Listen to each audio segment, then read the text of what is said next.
creuse notamment les 4 plans sociaux de ces 8 dernières années.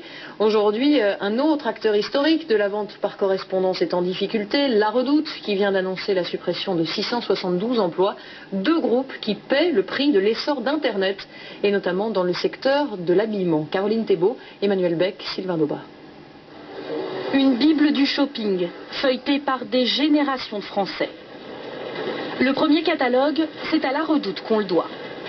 500 000 clients au premier numéro, un succès. Oui, vous me donnez votre nom?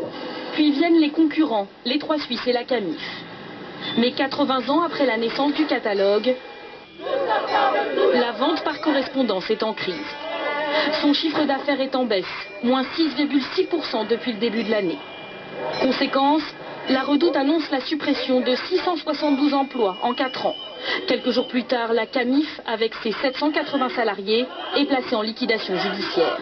Les dirigeants sont montrés du doigt. Ils n'ont pas su conserver l'esprit coopératif qui faisait la force de la Camif, vendre d'autres produits autrement, en insistant beaucoup sur le service, la qualité. Ils ont voulu faire comme les autres, on n'avait pas les moyens, on s'est éparpillé, on a tout perdu. Car c'est tout un modèle économique qui est aujourd'hui mis en cause. Beaucoup de stocks et de personnel pour répondre aux commandes. Le cumul des frais des magasins, du catalogue et d'Internet. Une structure lourde qui, selon certains dirigeants, a trop tardé à s'adapter. Le problème fondamental était d'avoir la réactivité. Un commerçant, un distributeur doit d'abord séduire ses clients. Et donc faire preuve d'innovation, de renouvellement, l'accompagner dans ces changements.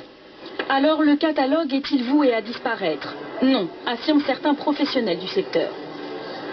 Aux États-Unis, où Internet est à 2 ans ou 3 ans d'avance sur la France, il y a énormément de sociétés qui ont des catalogues, voire même qui lancent des catalogues maintenant.